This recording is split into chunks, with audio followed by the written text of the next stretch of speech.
भोजपुरी में न बोले, अवधी में न बोले, इसका विरोध खंडी में न बोले और उर्दू क्या वकालत कर रहे हैं।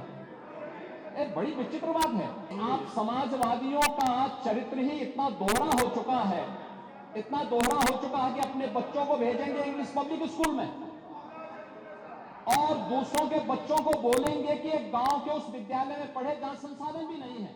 अध्यक्ष जी, उत्तर प्रदेश की विभिन्न बोलियों को, भोजपुरी, अवधी, ब्रज और बुंदेलखंडी को इस सदन में सम्मान मिल रहा है और हमारी सरकार तो इन सब के लिए एक एकेडमी का भी गठन, अलग अलग एकेडमी के गठन की कार्रवाई को भी आगे बढ़ा रही है। ये सभी हिंदी की उपभाषाएं हैं, यानी हिंदी की बेटियां हैं।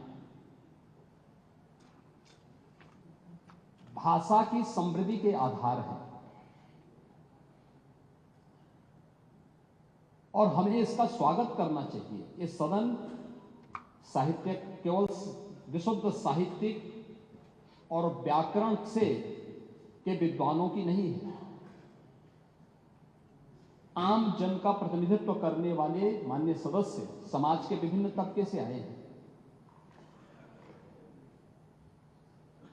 अंतिम पायदान पर बैठे हुए व्यक्ति की आवाज को भी इस सदन में मुखरता मिले। इसके लिए अगर किसी को हिंदी में वह धारा प्रवाह नहीं बोल सकता तो उसको भोजपुरी में भी अपनी बात को रखने का अधिकार मिलना चाहिए, अवधी में, ब्रज में या बुंदेलखंडी में उसको रखने का अधिकार मिलना चाहिए। ये कौन सी बात हो गई कि भोजपुरी में न बोले, अवधी में न बोले, इसका विरोध खंडी में न बोले और उर्दू क्या वकालत कर रहे हैं। एक बड़ी विचित्र बात है। आप मुझे बताइए, मैं इसीलिए कहता हूं कि आप समाजवादियों का चरित्र ही इतना दोहरा हो चुका है, इतना दोहरा हो चुका है कि अपने बच्चों को भेजेंगे इंग्लिश पब्लिक स्कूल में और दूसरों के बच्चों को बोलेंगे कि एक गांव के उस विद्यालय में पढ़े जहां संसाधन भी नहीं है। ये दोहरा आचरण और जाकी रही भावना जैसी प्रभु मूर्ति देखी दिल जैसी, यह तो आचरण आप लोगों का है। इसीलिए आपने कल भी भोजपुरी का विरोध किया, अवधी का विरोध किया, बुंदेलखंडी का विरोध किया और आप लोग अपने दैनिक जागरण में, दैनिक जीवन में इस प्रकार के आचरण के आदी हो चुके हैं। और इसलिए अध्यक्ष जी, इसका अभिनंदन हम लोग करते हैं और इन बोलियों को सम्मान मिलना चाहिए। इनके संरक्षण के लिए ही हमारी सरकार भोजपुरी एकेडमी का गठन कर रही है, अवधी एकेडमी का गठन कर रही है संत तुलसीदास जी के नाम पर। इसी के आधार पर ब्रज भाषा इतनी समृद्ध भाषा है।